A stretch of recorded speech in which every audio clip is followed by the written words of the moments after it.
నుంచి హల్లెలూయా. తండ్రి స్తోత్రం స్తోత్రం స్తోత్రం. శక్తిమంతుడైన దేవా, గొప్ప దేవానికి స్తోత్రాలు.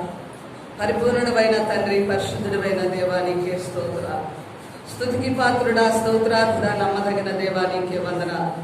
నీ కృపను బట్టి స్థలంలో నిలిచుండగా ప్రభువా, మీ ఆత్మతో నన్ను నింపమని ప్రార్థిస్తున్నా. దయగలిగిన నీ మాటలు నీ ప్రజలతో నాయన పంచబడుతుండగా సహాయము దయచేయండి. నీ దయగలిగిన ఆత్మని స్థలంలో నింపండి. ప్రతి ఒక్కరిని కదిలించండి. ప్రతి ఒక్కరి మీద నీ అభిషేకాన్ని నింపండి. Thank you lord.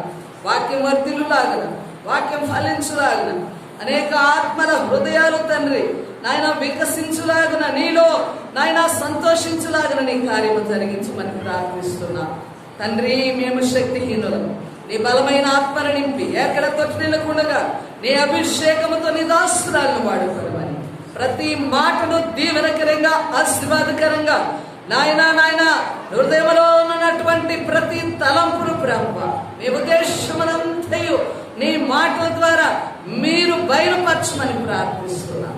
నీ మహిమ కలిగిన సన్నిధానం నీ చేతులకు మమ్మల్ని అప్పగించుకుంటూ యేసు నామములో ప్రార్థిస్తున్నాము తండ్రి. దేవునికి స్తోత్రములు. హల్లెలూయా. మనము చదివిన లేఖన భాగము యెషయా గ్రంథము 6వ అధ్యాయము 9-10 వచనాలు చూద్దామండి. 9-10 వచనాలు.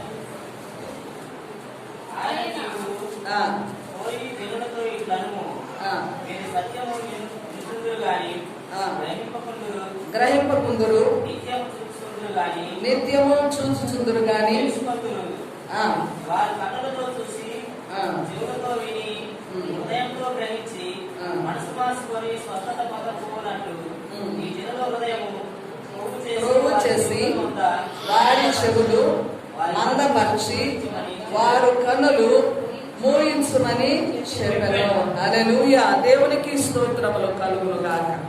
ఈ మాటలు మనం చదువుతున్నప్పుడు ఎంతో డిఫరెంట్గా ఉన్నాయి. దేవుడు ఎప్పుడు కూడా జనుల హృదయాలను తెరవమని, జనులతో మాట్లాడమని, వారిలో ఉద్యమం కలిగించమన్న సందేశమే దేవుడు మానవులకు ఇస్తుంటాడు. కానీ ఇక్కడ యెషయాను పంపిస్తున్నాడు. యెషయాతో ఏమని మాట్లాడుతున్నాడు మరొకసారి మనం చదువుతామండి. ఆయన నీవు పోయి ఈ జనులతో ఇట్లనము. హల్లెలూయా.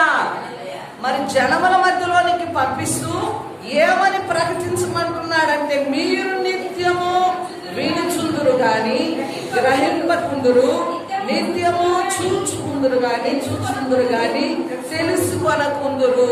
హల్లెలూయా. జనం మధ్యకెళ్ళి ఆశీర్వాదకరమైన మాటలో మరి ప్రకటించమనలేదు, కానీ అక్కడ ఉన్నటువంటి ఇశ్రాయేల్ ప్రజల యొక్క లోపాన్ని తెలియజేస్తున్నాడు. దేవునికి స్తుతి కలుగును గాక. ఏమని తెలియజేస్తున్నాడు అనగా, మీరు నిత్యము వినుచుందురు గాని గ్రహించట లేదు. దేవునికి స్తుతి కలుగును గాక. మీరు నిత్యము చూచుచుందురు గాని తెలుసుకొనకుందురు. దేవునికి మహిమ. హల్లెలూయా. అంటే వింటున్నారు, గ్రహించుకోవటం లేదు. చూస్తున్నారు కానీ దేవుణ్ణి తెలుసుకోలేకపోతున్నారు. కన్నులతో చూచి, చెవులతో విని, హృదయముతో ఈ జనులు హృదయము కొవ్వు చేసి వారి చెవులు మందపరిచి వారి కన్నులు మూయించుమని చెప్పెను. హల్లెలూయా. ఎందుకు ఇక్కడ జనాల హృదయాలు ఎందుకు తెరవటం లేదు? జనముల యొక్క కన్నులు ఎందుకు తెరిచి దేవుని చూడలేకపోతున్నారు? ఈ చెవులు ఎందుకు దేవుని మాటలను విననొల్లక పోతున్నారు? వారి చెవులను మోయించు, వారి కన్నులను మోయించు, వారి హృదయాలు మోయించబడి ఎలాగున్నవంట, క్రొవ్వు చేత మందము చేసి ఉన్నాయి. అంటే ఇక్కడ గమనిస్తే ఇశ్రాయేల్ యొక్క ఆధ్యాత్మిక యొక్క స్థితి ఎలా ఉన్నదో తెలుసా? చాలా లోపములో ఉన్నది. అందుకే దేవుడు ఏం చేస్తున్నాడు?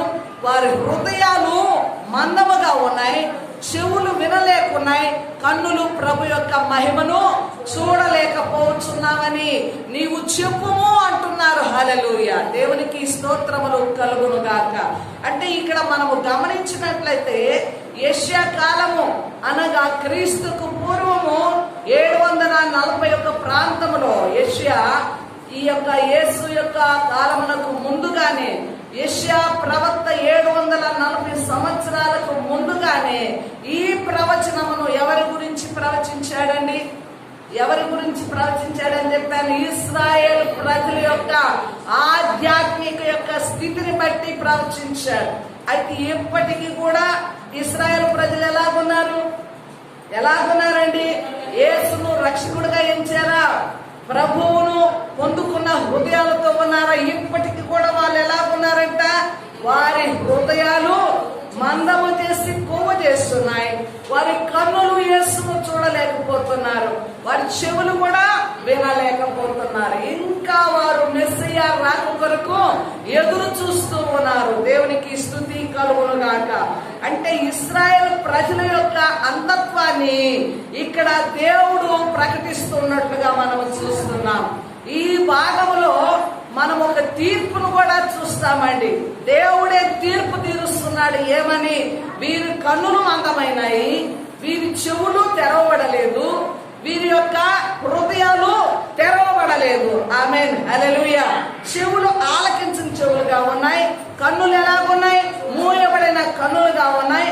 హృదయము కూడా తెరవబడని హృదయముగా కొవ్వు చేసి మందముగా ఉన్నట్లుగా చూపిస్తున్నాడు. ఆమేన్. అంటే ఇక్కడ ప్రవచనమే కాదు గాని దేవుని యొక్క తీర్పు కూడా ఇలాగున్నది. ఆమేన్. దేవుడు వాంఛ ఏమిటి?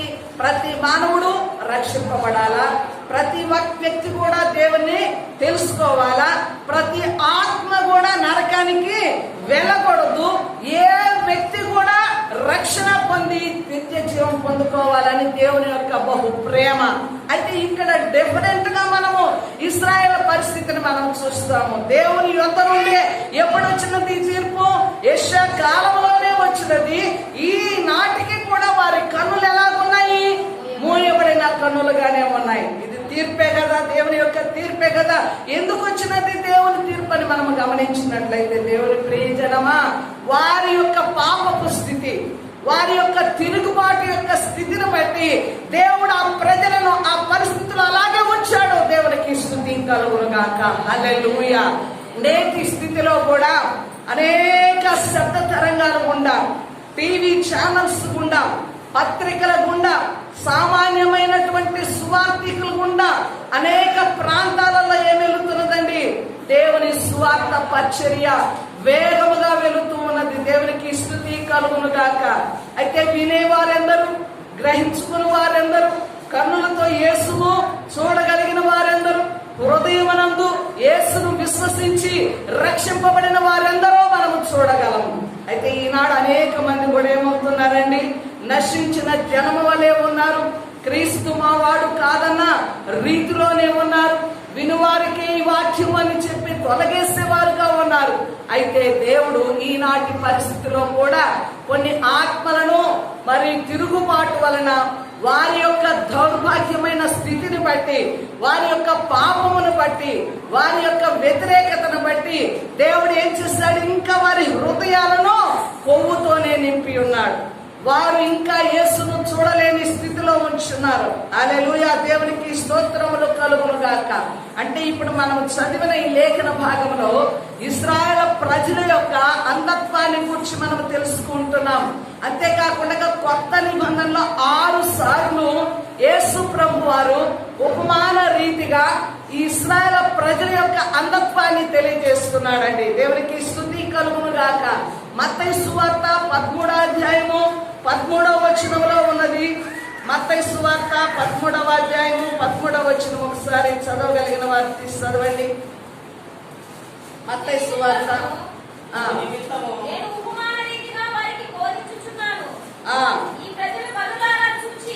ఈ ప్రజలు కనులారా చూచి, చెవులారా విని, హృదయముతో గ్రహించి నా వలన స్వస్థత పొందకుండానట్లు వారి హృదయము కొవ్వినది, వారి చెవులు వినుటకు మందములైనవి, వారు తమ కన్నులు మూసుకొని ఉన్నారు కనుక మీరు వినుట మట్టుకు విందురు గాని గ్రహింపనే గ్రహింపరు, చూచు మట్టుకు చూతురు గాని ఎంత మాత్రమును తెలుసుకొనరని యెషయా చెప్పిన ప్రవచనము వీరి విషయమై నెరవేరుచున్నది. ఆమేన్. యేసు ప్రభువారు ఈ లోకములో జీవించిన కాలంలో ఆయన ఉపమాన రీతిగా వాక్యమును ప్రకటిస్తూ వాళ్ళతో అంటున్నాడు. ఏమని?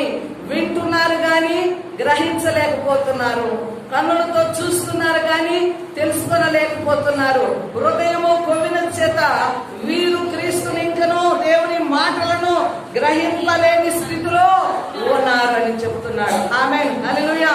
ఇంకా మనం గమనిస్తే మార్కు సువార్త 4వ అధ్యాయము 12వ వచనంలో కూడా చూడగలమండి. మార్కు సువార్త 4వ అధ్యాయము 12వ వచనం.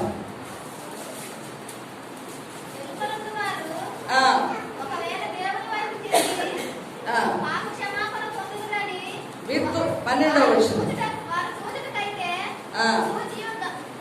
సూచియు కనుగొనకను, వినుటకైతే వినియు గ్రహింపకయు ఉండుటకును అన్ని ఉపమాన రీతిగా వారికి బోధింపబడుచున్నదని వారితో చెప్పాను. దేవునికి స్తుతి కలుగును గాక.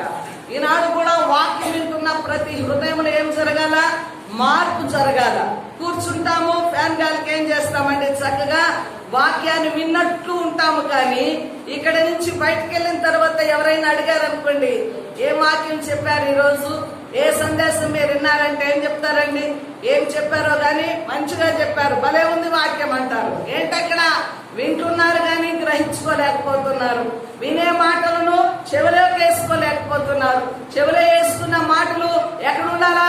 హృదయంలో స్థిరపరచుకోవాలా. నువ్వు శ్రద్ధగా ఈ స్థలంలో కూర్చున్నప్పుడు ఆ మాటలను భక్తితో భయముతో దేవుని వాక్యము నా దగ్గరకు వస్తున్నది కనుక ఈ వాక్యం అమూల్యమైనది, జుంటితైన ధారల కంటే మధురమైన మాటలు, వాక్యము ఖడ్గము వంటిదంట. దేవునికి స్తుతి కలుగును గాక.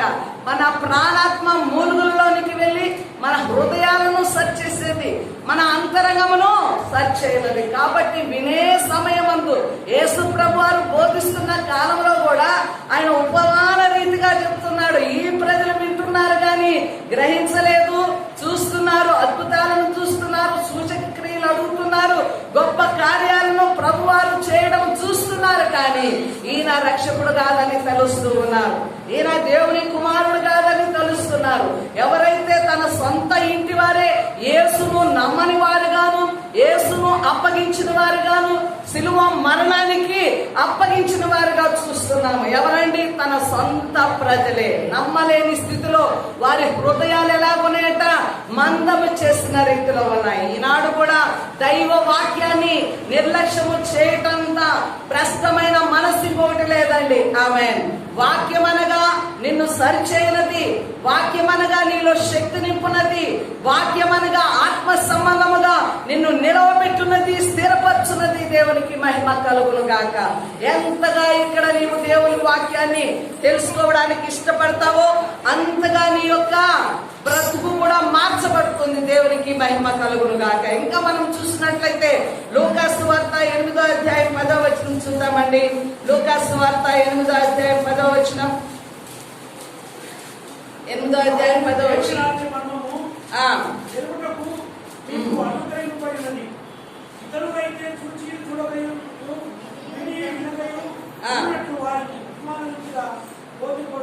హల్లెలూయా. దేవునికి స్తుతులు కలుగును గాక. కాబట్టి యేసు ప్రభువారు పదే పదే తన వాక్యములో తన బోధన ఏం చేస్తున్నారు? మనుషులు వింటున్నారు కానీ విడిచిపెడుతున్నారు, కన్నులతో చూస్తున్నారు కానీ ఆయనను గ్రహించుకోలేకపోతున్నారు, హృదయంతో చెవులతో వింటున్నారు కానీ హృదయంలో చేర్చుకుని అంగీకరించలేనటువంటి స్థితిలో మానవులు ఉన్నారని తెలియజేస్తున్నారు. ఆమేన్. హల్లెలూయా. కాబట్టి ఈ దినమున నీవు కూడా ఈ స్థలంలో కూర్చున్నావు, వాక్యం వింటున్నప్పుడు ఆ వాక్యం నీలో ఫలించినదా? ఆమేన్. ఫలించితే నీకు మేలుకరము. దేవునికి స్తుతి కలుగును గాక. ఫలింపు లేని వాక్యము నేను ఏ మార్గం గుండా నడిపిస్తుంది? చెడు త్రోవల్లో నడిపిస్తుంది, ఇంకా లోకాశల్లో నడిపిస్తుంది, ఇంకా భ్రష్టమైన మనస్సులో నడిపిస్తుంది. కాబట్టి ఆనాడు యెషయా ప్రవక్త ఇశ్రాయేలు ప్రజల యొక్క అంధత్వాన్ని తెలియజేశాడు. కానీ ఈనాటికి కూడా వినుచున్న అనేకుల్లో ఎలాగున్నదండి? బుద్ధి యొక్క తనములోనే ఉన్నారు, ఇంకా గోడలు తౌడులాడే స్థితిలోనే ఉన్నారు. ఉన్నారు. ఇంకా ప్రభు యొక్క మహిమను కన్నులారా చూడలేని స్థితిలోనే ఉన్నారు. ఒకవేళ నేను చూసినాను అని నువ్వు తేటపరచగలిగినట్లయితే, యేసును చూసినప్పుడు స్పష్టంగా నువ్వు గ్రహించుకున్నప్పుడు ఆ స్పష్టమైన రీతిలోనే యేసును తెలియజేస్తావు. ఆమేన్, హల్లెలూయా. ఇప్పుడు నీ హృదయానికి అర్థమవుతుంది, ప్రభువును తెలుసుకున్నావా, ప్రభువును ఎరిగి ఉన్నావా? ఎరిగి ఉంటే నువ్వు మౌనంగా ఉండలేవు. ఎరిగి ఉంటే క్రీస్తు కొరకు జీవించకుండా ఉండలేవు. ఎరిగి ఉన్నట్లయితే స్పష్టమైన రీతిలో ప్రభువును తెలుసుకున్నట్లయితే ప్రభు కొరకు బ్రతుకుతావు, ప్రభు యొక్క సువార్తను తెలియజేస్తావు, ప్రభువును అనేక ప్రజల్లోనికి తీసుకుని వెళ్తావు. దేవునికి స్తుతి కలుగును గాక. కాబట్టి వింటున్న మనలో ప్రతి ఒక్కరిలో కూడా ఏం కావాలా? ఆత్మ పరిశీలన కావాలా? ఏదో నామకార్థ భక్తిలో వచ్చినానా, వాక్యాన్ని విని వెళుతున్నానా, వాక్యానుసారముగా జీవించడానికి ఈ మేలుకైన మార్గము దేవుడు నా ఎదుట ఉంచున్నాడు. ఈ తృప్తి ఖర్చే ఈ యొక్క వాక్యము నా కొరకై దేవుడు సిద్ధపరుచున్నాడు. ఈ దినమునే నేను వాక్యమును అంగీకరించాలా? హల్లెలూయా. నేను ప్రభును చూసిన రీతిగానే చూడగలగాల. ఆమేన్. నా హృదయములో యేసయ్యను నింపుకోవాలన్న వాంఛ నీలో రగలాలి. దేవునికి మహిమ కలుగును గాక. హల్లెలూయా. ఇంకా మనం గమనించినట్లయితే యోహాను సువార్త 1వ అధ్యాయం 12వ వచనంలో చూద్దామండి. యోహాను సువార్త 1వ అధ్యాయం 12వ వచనం. హల్లెలూయా.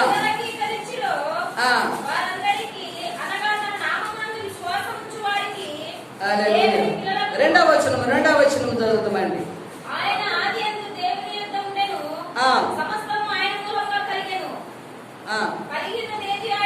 కలిగి ఉన్నదేది ఆయన లేకుండా కలగలేదు.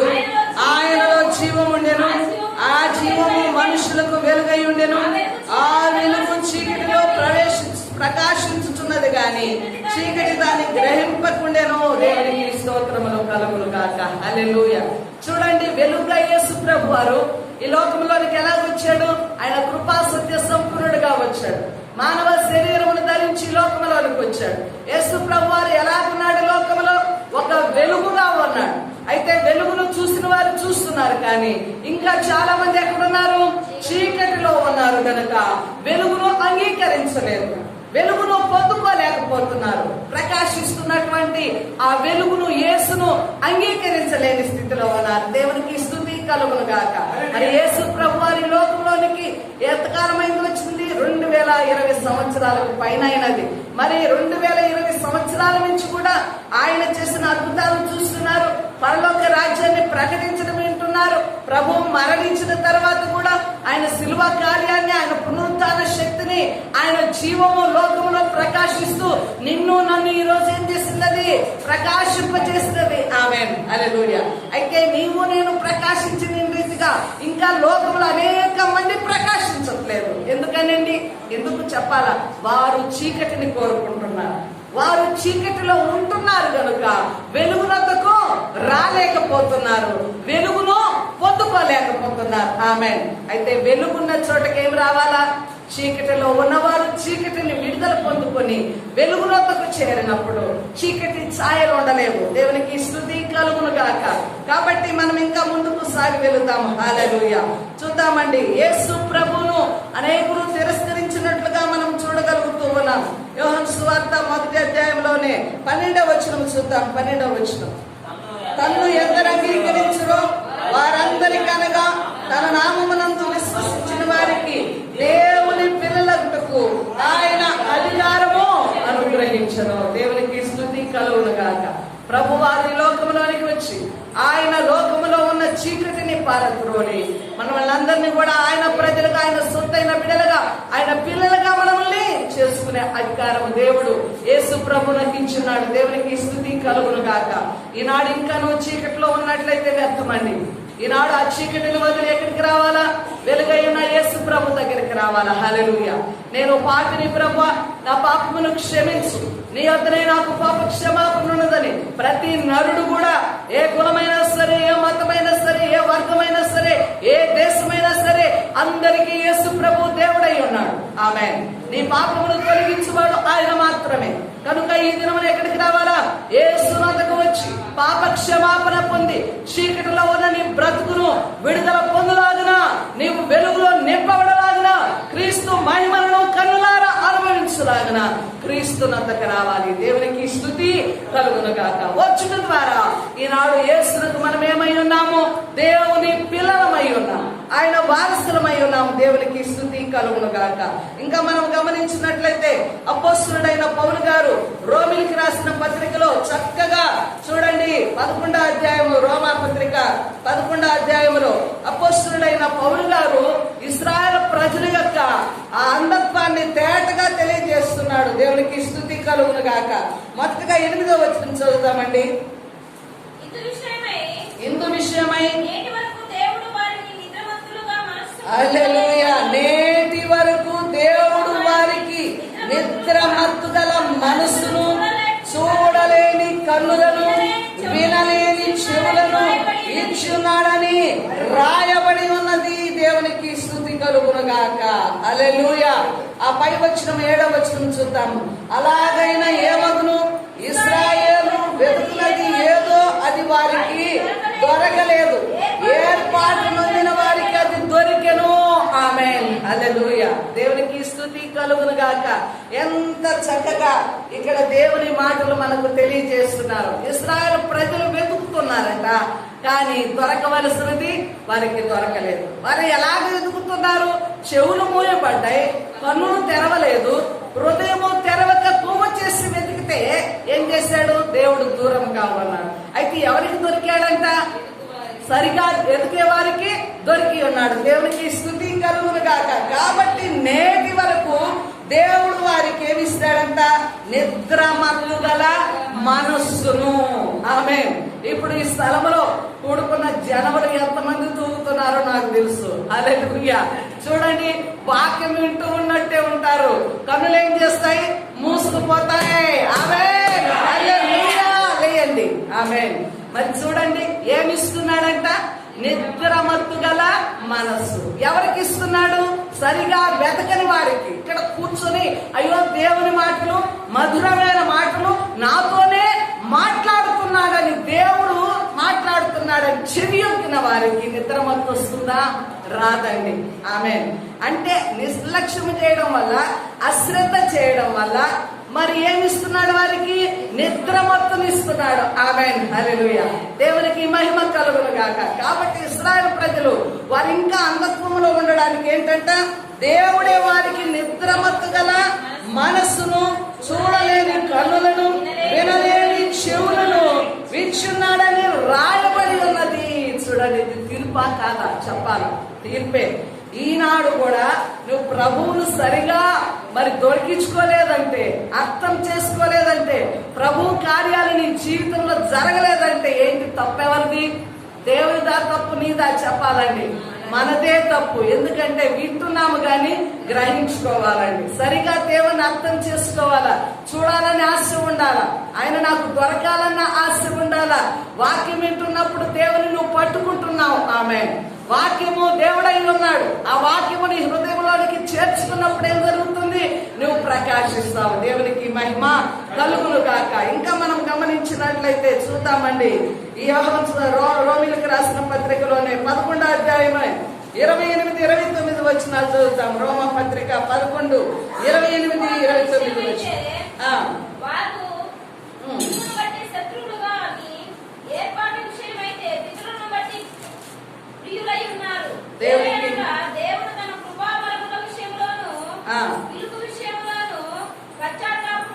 సువార్త విషయమైతే వారు మిమ్మును బట్టి శత్రువులు గాని, ఏర్పాటు విషయమైతే పితరులను బట్టి ప్రియులై ఉన్నారంట. ఆమేన్. చూడండి, పరిశుద్ధాత్ముడు ఎంత చక్కగా మనతో మాట్లాడతాడు కదా. చూడండి, మనములను బట్టి వారు శత్రువులై ఉన్నారు. మనం అంటే ఎవరండి? అన్యజనులు. వారు దొరుకుతున్నారు, దేవుడు వారికి దొరకలేదు. వెతుకుతున్నారు కానీ వారికి దొరకలేదు. అయితే మనము వెతుకుతున్నాము, దేవుడు మనకు దొరికి ఉన్నాడు. దేవునికి స్తుతి కలుగును గాక. ఇశ్రాయేలు ప్రజలు హృదయము పువ్వు చేసి మందంగా ఉన్నది కాబట్టి ఇప్పుడు యేసు ఎవరి దగ్గరకు వచ్చాడండి? అన్యజనులైన మన దగ్గరకు వచ్చాడు. హల్లెలూయా. అన్యజనులైన మనముని సృష్టిస్తున్నాం కాబట్టి మనను బట్టి వారు దేవునికి ఎలా ఉన్నారంట? శత్రువులుగా ఉన్నారు కానీ పితరులను బట్టి వారు ప్రియులై ఉన్నారు. చప్పట్లు కొడతామా?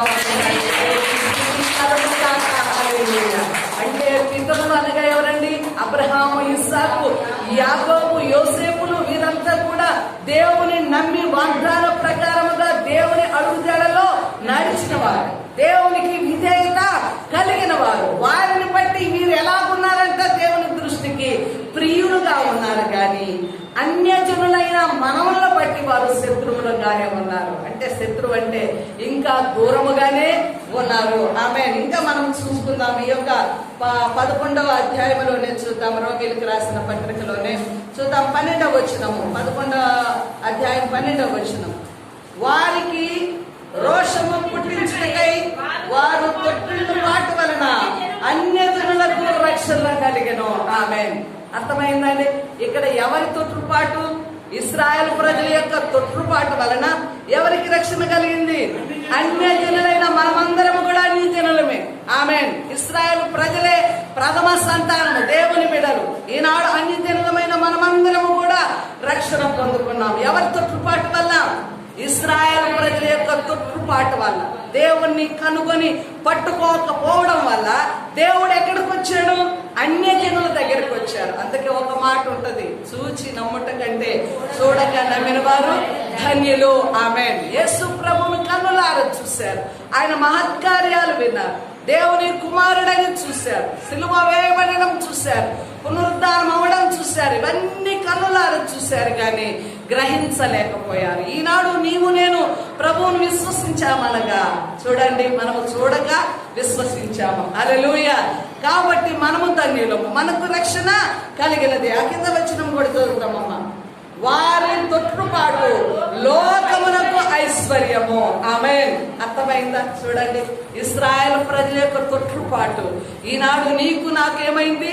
ఐశ్వర్యమైంది. అనేక మార్లు నేను చెప్తాను, ఏమని చెప్తుంటామండి?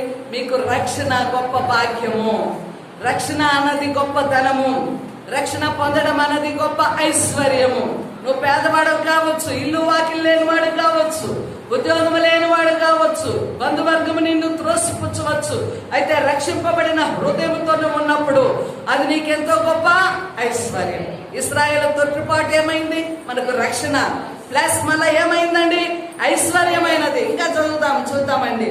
వారి క్షీణదశ అన్యజనులకు ఐశ్వర్యమును అయిన ఎడల వారి పరిపూర్ణత ఎంత ఎక్కువగా ఐశ్వర్యకరమవును. దేవునికి స్తుతి కలుగును గాక. హల్లెలూయా. కాబట్టి వారి యొక్క క్షీణదశ మనకు ఐశ్వర్యమైనది. అయితే వారి పరిపూర్ణత వారికి ఇంకా మరి ఎంత ఐశ్వర్యమగును. దేవునికి స్తుతి కలుగును గాక. ఈనాడు నీవు నేను సంతోషించవలసి వచ్చిన గొప్ప సంగతి ఏమిటో తెలుసా? ఇశ్రాయేలు ప్రజలకు దేవుడైన ఆ యెహోవా మరి మానవ రూపము ధరించి యేసు ప్రభువారు ఈ లోకములోనికి వచ్చి నీ పాపమును నా పాపమును క్షమించి నీ కొరకు నా కొరకు శిలువ యాగము జరిగించి అన్యజనులమైన మనకు, దేవుని లేని మనకు, దేవుణ్ణి ఎరగని మనకు, దేవునికి దూరమైన మనమల్ని ఈరోజు ఏం చేశాడు? ఆయన ప్రజగా చేసుకున్నాడు. రక్షణ అనే భాగ్యమును, ఐశ్వర్యమును దేవుడు మనకు అనుగ్రహించాడు. అది దేవుని యొక్క పద్ధతి, దేవుని యొక్క ప్రణాళిక. దేవుడే వారికి తీర్పు తీర్చాడు. ఎందుకని? వారు గ్రహించలేదు గనుక, వారు దేవుణ్ణి వెతకలేదు గనుక, వారి హృదయాలలో దేవుని చేర్చుకోలేదు గనుక వారిని అంధత్వంలోనే ఉంచాడు. వారి చెవులను ఇంకా మందపరుచున్నాడు, వారి హృదయాలు ఇంకా క్రొవ్వు చేసినట్లుగా ఉన్నాయి. దేవుని ప్రియమైన బిడ్డలారా, ఈనాడు మనమందరం కూడా ప్రభువుని ఎరుగున్నామంటే ఎంత భాగ్యము, ఎంత ఐశ్వర్యము, ఎంత ఘనతలో మనం కూర్చున్నాము. దేవునికి స్తుతి కలుగును గాక. చప్పట్లు కూడా దేవుని మహిమపరుస్తామా? హల్లెలూయా. ఇంకా మనం చూద్దామండి, ఇదే 11వ అధ్యాయములోనే 25వ వచనం చూద్దాం. సహోదరులారా, మీ దృష్టికి మీరే బుద్ధిమంతులను అనుకొనుకున్నట్లు ఈ మర్మము మీకు తెలుసుకొని కోరుచున్నాను. అదేమనగా అన్యజనుల ప్రవేశము సంపూర్ణ మగు వరకు ఇశ్రాయేలునకు కఠిన మనస్సు కొంత మట్టుకు కలిగను. హల్లెలూయా. ఇప్పుడు ఏం కావాలంట? ఏం కావాలంట?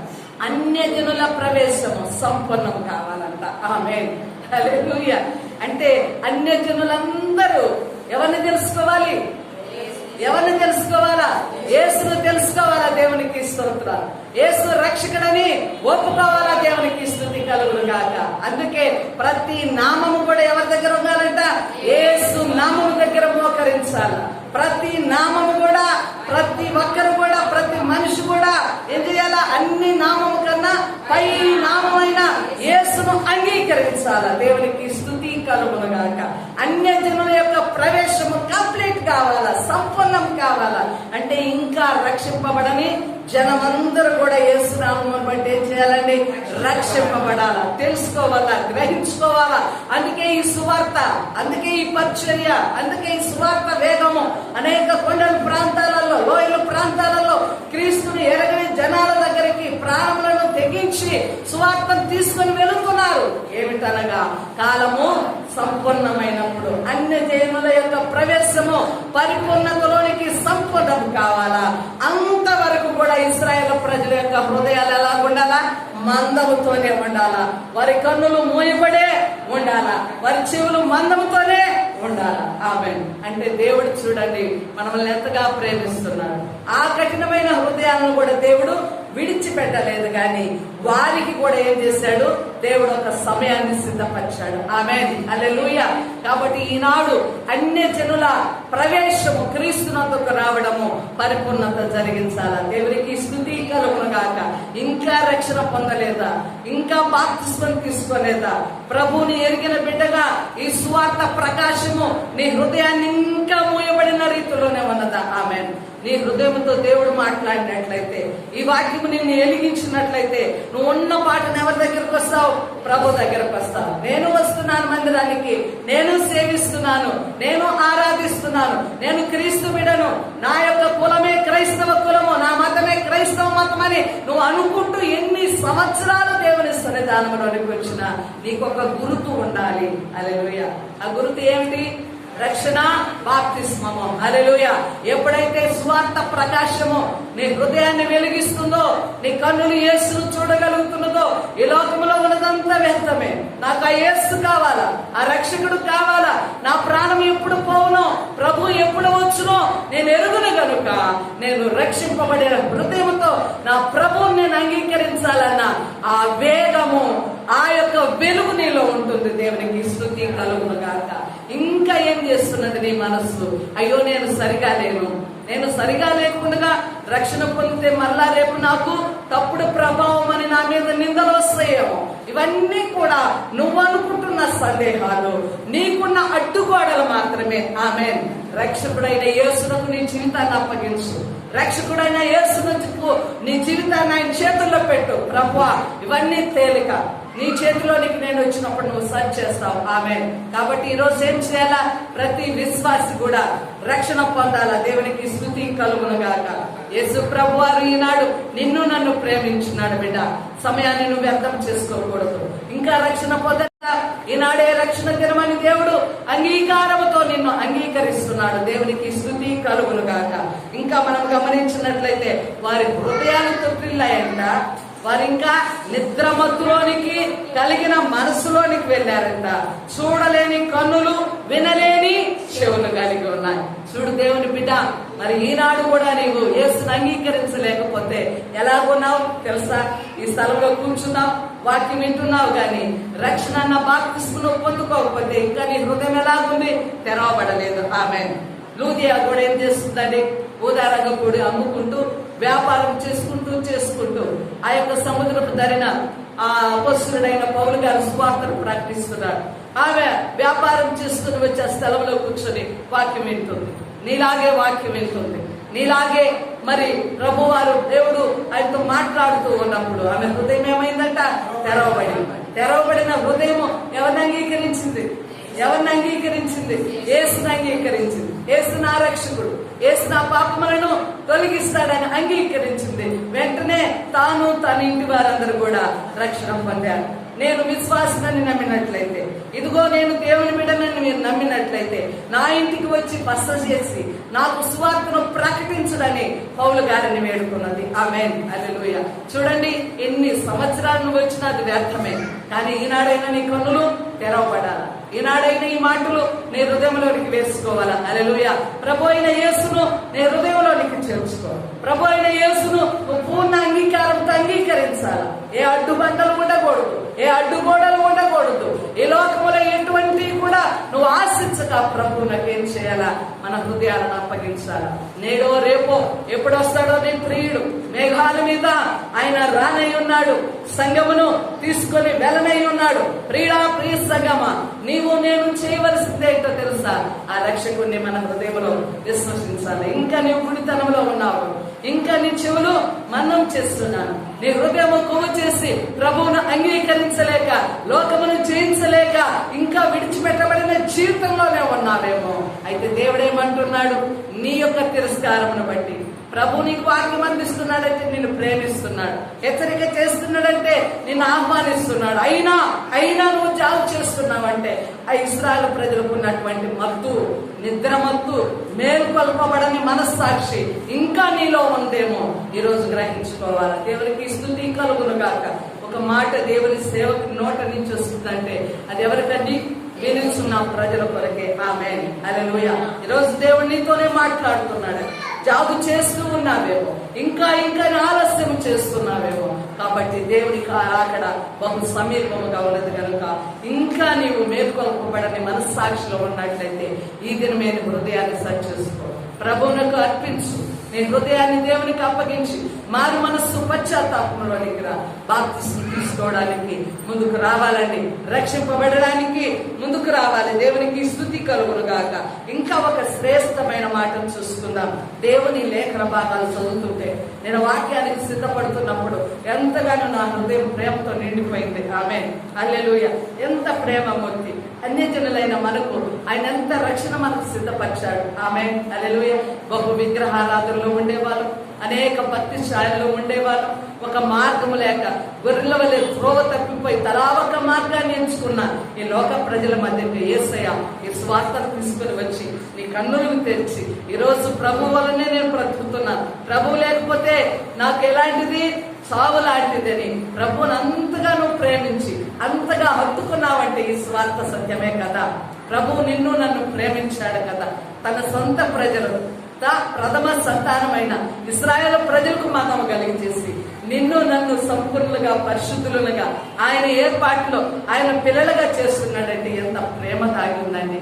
నిజముగా ఈ మాటలు చదువుతున్నప్పుడు నిన్న నా హృదయం అంతా ప్రేమతో నింపబడింది. తండ్రి, నువ్వెంత కృపా కనికరము కలిగిన దేవుడు.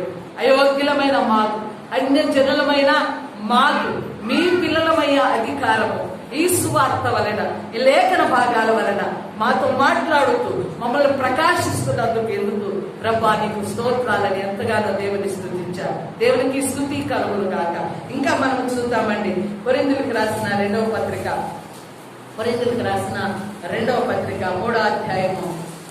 3వ అధ్యాయము 14-15 వచనాలు చూద్దామండి. 3వ అధ్యాయము 14-15. మరియు వారి మనస్సులు కఠినములాయను గనుక నేటి వరకును పాత నిబంధన చదువునప్పుడును అది క్రీస్తునందు కొట్టివేయబడనని వారికి తేటపరచబడక ఆ ముసుకే నిలిచి ఉన్నది. నేటి వరకును ముసుగు వారి హృదయముల మీద ఉన్నది గాని వారి హృదయము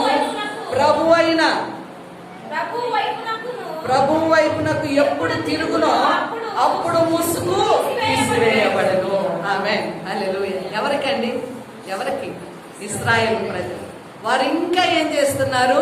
మోషే యొక్క ధర్మశాస్త్రాన్ని చదువుతున్నారు. వారు చదువుతున్నారు కానీ ప్రభు వైపు వారి హృదయాలను తిప్పలేకపోతున్నారంట. అందుకే వారికి ఏముందంట? ముసుగు ఉన్నదంట. ముసుగు. హల్లెలూయా. అయితే నీవు నేను ఈరోజు ప్రభువును అంగీకరించున్నా. మన ముసుగు ఏమైపోయినది? తొలగించబడింది. ఇంకనూ వారు పాత నిబంధనను ధర్మశాస్త్రమును దానిని అనుసరిస్తున్నారు. గాని యేసు రక్షకుడు, యేసు నా పాపముల నిమిత్తము మరణించున్నాడు, ఆయన తిరిగి లేచున్నాడని విశ్వసించగా వారు ఇంకా ముసుగులోనే ఉన్నారు. ఇంకా మనం కింద వచ్చిన చదువుతాం. ప్రభువే ఆత్మ, ప్రభు యొక్క ఆత్మ ఎక్కడ నుండునో అక్కడ స్వాతంత్ర్యం ఉండును. మనమందరమును ముసుగులేని ముఖముతో ప్రభు యొక్క మహిమను అద్దము వలె ప్రతిబింబింప చేయించు, మహిమ నుండి అధిక మహిమను పొందుచు ప్రభు యొక్క ఆత్మ చేత ఆ పోలిక ద్వారానే మార్చబడుచున్నాము. దేవునికి స్తుతి కలుగునుగాక. హల్లెలూయా. అంటే ఇక్కడ రాత మూలకమైనటువంటి వాక్యమును పట్టుకొని నడుస్తూ ఉన్నారు, కానీ ఆత్మ సంబంధముగా ప్రభు అయిన యేసును చూడలేకపోతున్నారు. గమనించినట్లయితే మనము ప్రభు యొక్క ఆత్మ ద్వారా మనము మన ముఖాన్ని అద్దములో చూసుకుంటే ఎలా ఉంటుందండి? మన ప్రతిబింబము బాగా చక్కగా కనపడుతుంది. అంటే ముసుగు అన్నది ఉండదు. అంటే ఈ వాక్యం కూడా ఏం చేస్తుంది? మనల్ని అర్థము అనే మనల్ని తేటపరుస్తుంది. దేవునికి స్తుతి కలుగునుగాక. అంటే నామకార్థమైనటువంటి రాతపూర్వకమైనటువంటి ఆ ధర్మశాస్త్రమును చదువుతున్నారు, వింటున్నారు, దాన్ని మరలా మరలా చదువుతూ ఉన్నారు, కానీ గ్రహించలేని స్థితిలో ప్రభు వైపు వారి హృదయాలు త్రింపబడటం లేదు. ఆత్మ సంబంధముగా వారు కట్టబడలేకపోతూ ఉన్నారు. హల్లెలూయా. రాతపూర్వకమైన మాటల్నే చూస్తున్నారు, కానీ ప్రభువు ఆత్మ చేత నింపబడక, ఈనాడైతే మనం ఏం చేస్తున్నాము? ఆత్మతో నింపబడుతున్నాము. హల్లెలూయా. వాక్యమునందు విశ్వసిస్తున్నాము, ఇప్పుడు ఆత్మతో నింపబడుతున్నాము.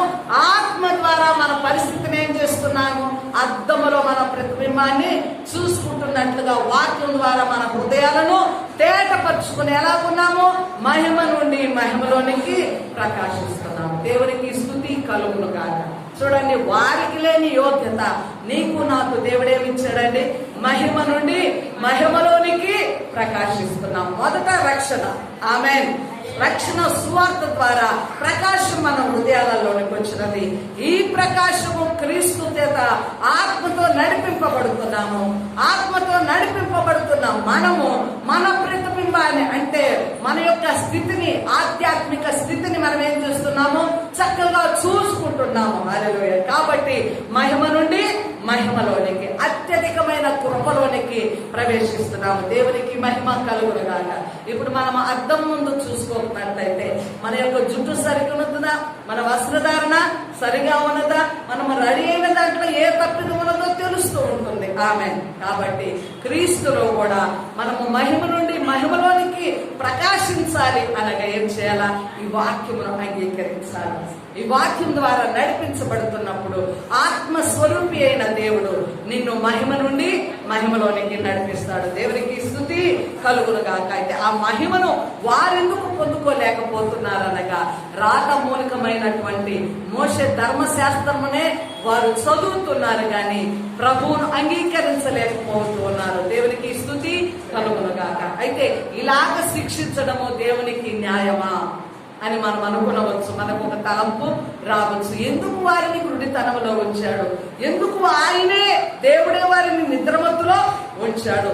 ఎందుకు మరి ఇలాగ శిక్షించడము, ఇలాగ దేవుని బిడ్డలయ్యే అర్హత వారికి ఇప్పుడు లేదా అని మనం ప్రశ్నించుకోవచ్చు. కానీ శిక్ష అన్నది ఎక్కడైనా న్యాయమైన తీర్పుకు శిక్ష అవసరమే. ఆమేన్. ఇప్పుడు నీ బిడ్డలను కూడా సరిగా చూస్తున్నప్పుడు, ఖచ్చితంగా వారి జీవితాన్ని మనం ఫిల్టర్ చేసినప్పుడు తప్పకుండా వాళ్ళు ఏం చేస్తాము?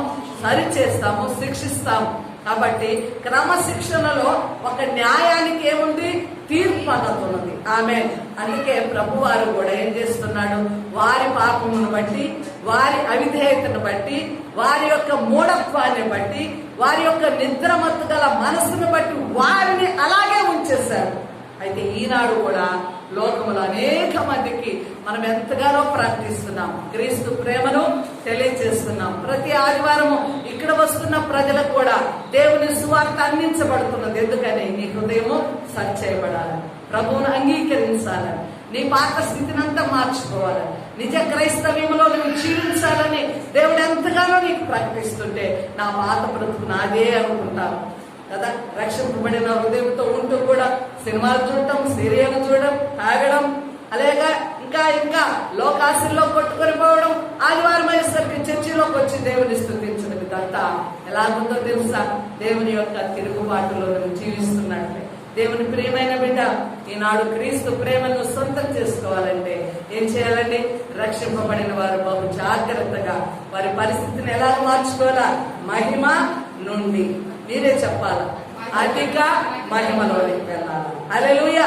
మహిమను పొందుకోలేదా? మహిమ అనకంటే ఏంటి? వెలుగు. మహిమ అనగా ప్రకాశం. ఒకవేళ మహిమనే నువ్వు చూడలేదేమో, ఇప్పుడు ఏం చేయాలి? నువ్వే అర్థం చేసుకోవాలి. మహిమనే నువ్వు చూడలా అంటే ప్రకాశించలే, నువ్వు వెలుగులో లేవు. కూర్చున్నావు, వింటున్నావు, దేవుని బిడ్డవే, కానీ వెలుగు సంబంధవి కాదు.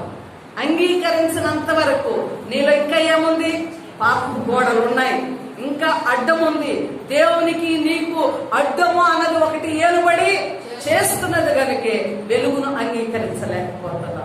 కరెక్ట్ గా నీవు ఇప్పుడు వెతికినట్లయితే దేవుడు నీతో చక్కగా మాట్లాడుతున్నాడు. దేవునికి మహిమ కలుగునుగా. కాబట్టి ఇశ్రాయేలు ప్రజల యొక్క ఆ తిరుగుబాటును బట్టి వారిని శిక్షా విధిలో కొంతకాలం వరకు, అన్యజనుల సంపూర్ణమైన పరిస్థితి వచ్చేంత వరకు వారు మరలా తిరిగి యెరూషలేము చేరి ఆ దేవుని పట్టణంలోనికి ఇశ్రాయేలు ప్రజలు, యూదా ప్రజలంతా చేరేంత వరకు వారికి ఎలా ఉన్నదంట? అంధత్వాన్ని, నుండితనాన్ని దేవుడు ఇచ్చాడు. ఎందుకని? మొదట ఛాయిస్ వాళ్ళ దగ్గరికి వెళ్ళాడు, వారికే దేవుడు అయ్యాడు, వారికే ప్రకటించాడు. కానీ వారేం చేశారు? తిరస్కరించారు, విడిచిపెట్టారు. కనుక దేవుడు ఎక్కడికి వచ్చాడు? నీ యొద్దకు, నా యొద్దకు, అన్ని దేవుల యొద్దకు వచ్చాడు. దేవునికి స్తుతి కలుగునుగాక. ఈనాడు ప్రతి హృదయం కూడా నువ్వు అవునన్నా కాదన్నా క్రీస్తు ప్రేమను బట్టి మనం ఏం చేయాలా? స్తుతించగలగాల. ఆమేన్, హల్లెలూయా. ఇంకా మనం చూస్తున్నాం నిర్గమకాండము 4వ అధ్యాయము 21వ వచనంలో కూడా మనం చూస్తే మనం టూకీగా చెప్పుకొని వెళ్దాం. ఎందుకంటే అక్కడ ఫరో ఎదుటికి ఎవరు వెళ్ళారు? మోషే వెళ్ళారు. ఇశ్రాయేలు ప్రజలను బయటకు తీసుకొని రావడానికి, యెహోవా దేవుని సేవించడానికి కోరుకున్నప్పుడు అక్కడ మోషే గారికి అంగీకారం తెలపలేదు. ఎవరండి? ఫరో గారు. అయితే దేవుడు ఏం చేశాడంట? ఫరో హృదయాన్ని ఎవరు కఠినపరిచారు? దేవుడే కఠినపరిచాడు. ఎందుకు కఠినపరిచాడు? ఎందుకు కఠినపరిచాడు అనగా తీర్పులు ఫరో చూడాలి. ఆమె ఆ తీర్పుల్లో 10 తెగుళ్ళు వచ్చాయి. లాస్ట్ తెగులేంటి? ప్రథమ సంతానం అంతా మరణించడం, ఇశ్రాయేలు ప్రజలు రక్షింపబడడం. ఆమేన్, హల్లెలూయా. కఠినము అనగా అక్కడ తీర్పు అన్నమాట. ఇక్కడ కూడా ఫరో హృదయాన్ని దేవుడు కఠినపరిచాడు. ఎందుకని? 10 తెగుల ద్వారా తీర్పు విధించబడడానికి. దేవునికి స్తుతి కలుగునుగాక. అంటే ఇప్పుడు నువ్వేం అర్థం చేసుకోవాలా? నీ హృదయం ఇంకా కఠినంగా ఉందంటే నువ్వు దేవుని ప్రేమకు దాసుడు కాలేదు. అన్నా అవునన్నా కాదన్నా వాక్యం యొక్క సత్యం. ఆమె ఇంకా నువ్వు హృదయంలో యేసును అంగీకరించలేదు అంటే ఇప్పుడు ఎలా ఉన్నావు? నువ్వు దేవుని ప్రేమకు దూరముగానే ఉన్నావు. హల్లెలూయా. దేవునికి స్తుతి కలుగునుగాక. అంటే నువ్వు శిక్షకు పాత్రుడుగానే ఉన్నావు. అంటే అనుకోని రీతిగా మరణిస్తాము అనుకుందాం. ఇప్పుడు అనుకోని రీతిగా మరణిస్తావు. అప్పుడు నువ్వు ఎక్కడికి వెళ్తావు? ఎక్కడికి వెళ్తావు? చెప్పాలా? ఎక్కడికి వెళ్తావు?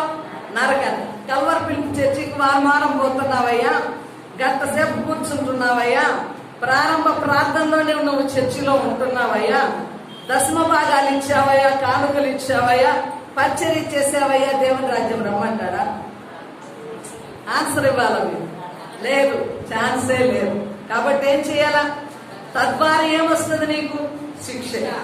శిక్ష అనగా తీర్పు. తీర్పు అనగా రెండవ మరణం. రెండవ మరణం అనగా నరకానికే వెళ్తున్నారు. అంటే దేవుడు నీ ఎదుట హృదయంలో చేర్చుకొని నీ ఎదుట రక్షింపబడే నీ ఎదుట దేవుడు తీర్పునిచ్చాడా? ప్రేమనిచ్చాడా? చెప్పాలి.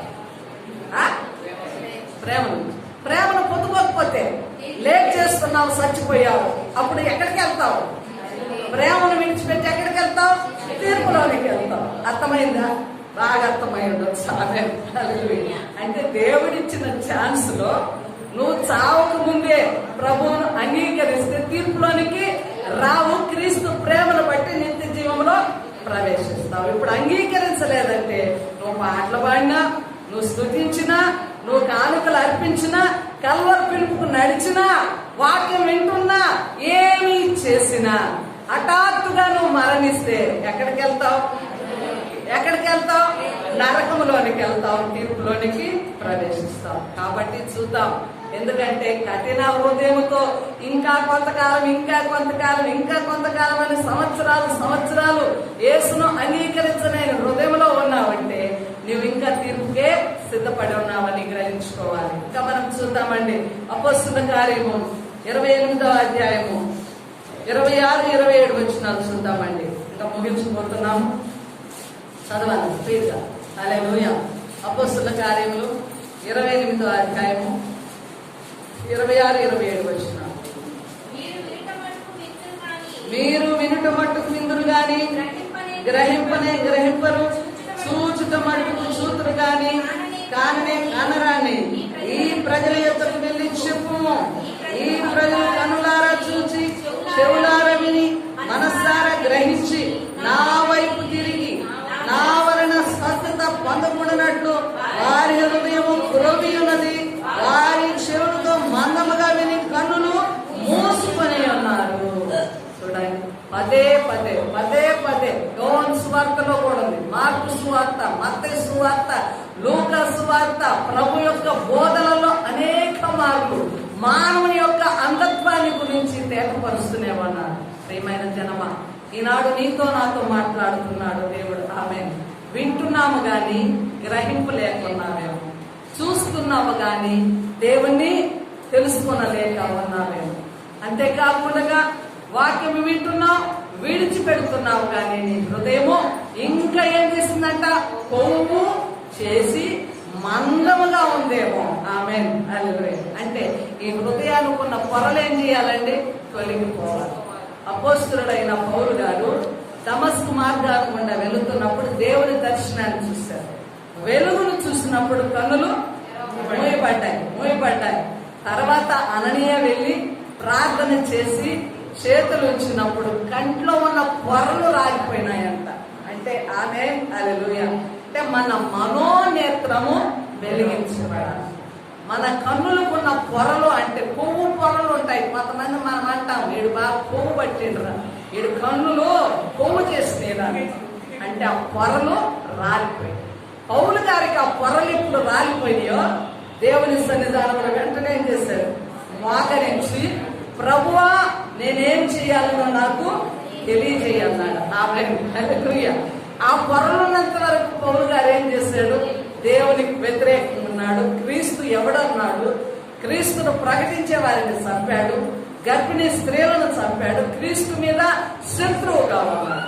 ఎప్పుడైతే దేవుని దర్శనాన్ని తెలుసుకున్నాడో ఆ కన్నుల పొరలు రాలిపోయి మనోనేత్రములతో ప్రభును చూడగలిగి, నేను ఎంతటి వాడను, నేను పాపుల్లో ప్రధాన పాపిని, నేను దౌర్భాగ్యులను, దుష్టుడను, ఇదిగో నేను పాపినని దేవుని సన్నిధానంలో ఒప్పుకొని ప్రభువా అంటున్నాడు.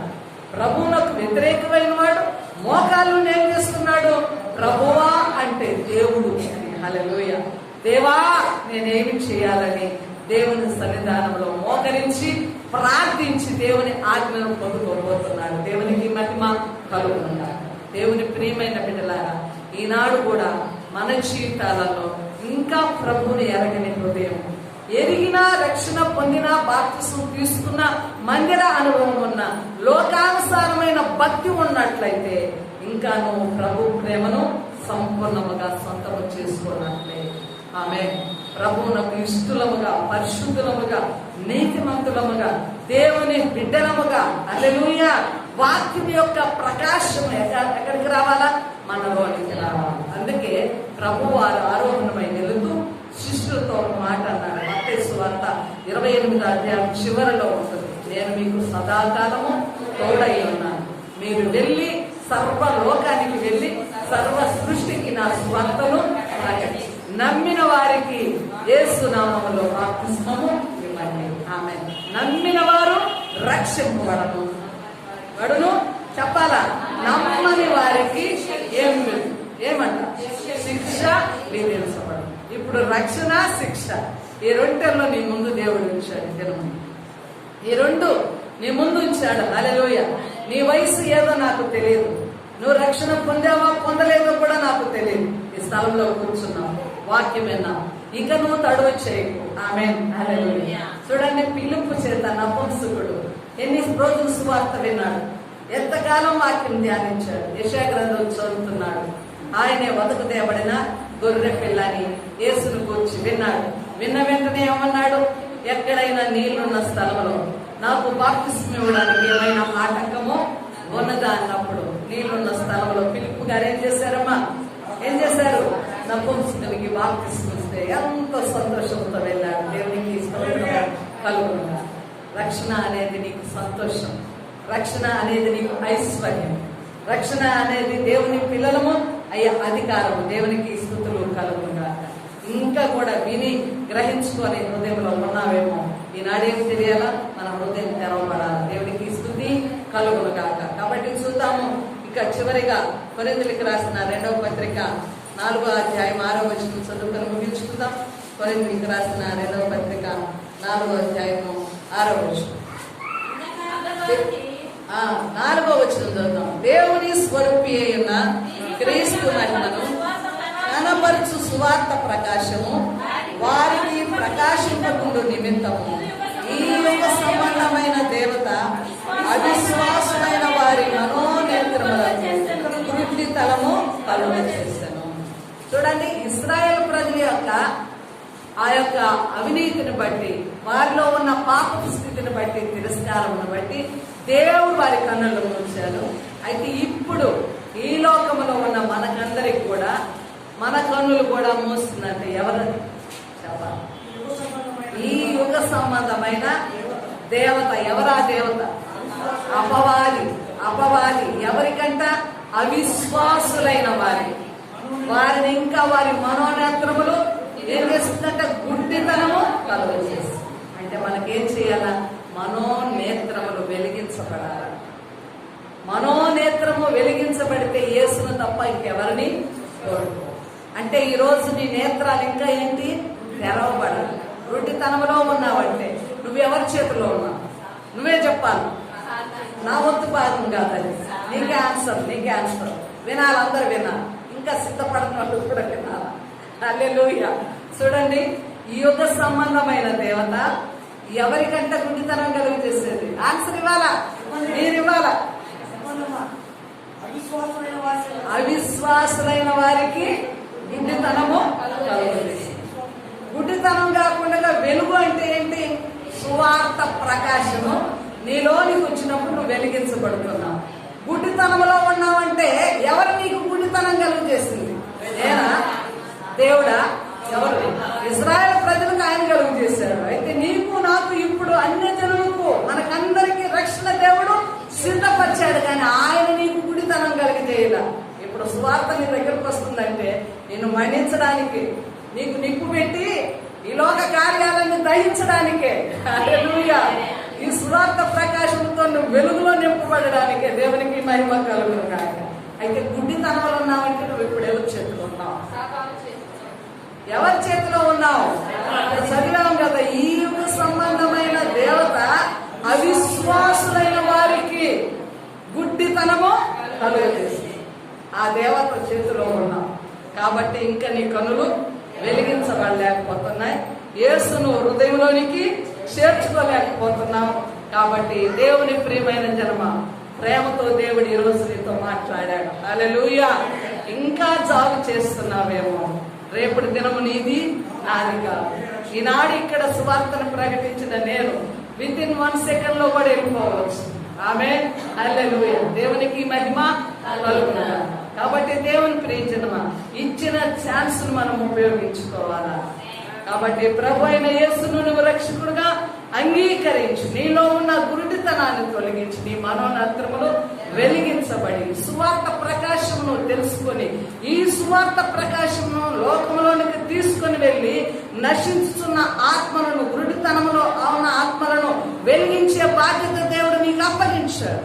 ఆమేన్. హల్లెలూయా. నువ్వే తౌడులాడుతున్నప్పుడు నువ్వు ఇంకేం గుడివానికి దారి చూపిస్తావు? నపుంసకుడు అంటాడు ఫిలిప్పుతో, అయ్యా నువ్వు చదువుతున్నావు, ఈ యెషయా గ్రంథాన్ని చదువుతున్నావు, అయితే నీకు అర్థమైందా అంటాడు. అర్థమైందంటే ఏమంటాడు? బుద్ధివాడు ఏమి త్రోవ తెలుసుకుంటాడు. అంటే నేను చదువుతున్నాను కానీ నాకు గ్రహింపలేదు. ఆమేన్, హల్లెలూయా. ఇంకా చాలా మంది క్రైస్తవులే, విశ్వాసులే స్థలంలోనికి వచ్చేవారు ఇంకా ఎలా ఉన్నారు? గుడ్డితనంలో ఉండి ఇంకా తౌడుకులాడుకునే స్థితిలోనే ఉన్నారు. అలాగ ఉంటే దేవుడిని నువ్వేం దిద్దుతావు? దేవుడిని ఏం పొందుకుంటావు? చేతులను జోడించి మనం చేస్తున్నాం. ఈ వాక్యాన్ని అంగీకరించిన మీరు ఎవరైనా సరే ఇంకా రక్షణ పొందకపోతే త్వరగా రండి యేసయ్య పాదాల దగ్గరికి. ఆమేన్. రేపేమవునో తెలియదు. యేసు ప్రభు వచ్చినాటికి ఏం చేయాలి? మనమందరం కూడా సిద్ధపడి నిరీక్షణతో ఎదురు చూడాలి. దేవునికి మహిమ కలుగునుగా.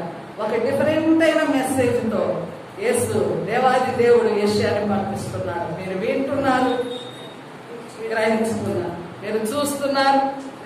దేవుని కన్నులారా చూడలేక, మీ హృదయాలు గ్రహించలేక కొమ్ము చేసి ఉన్నాయని ఆ యొక్క సువార్త వెళ్ళింది. ఆమేన్.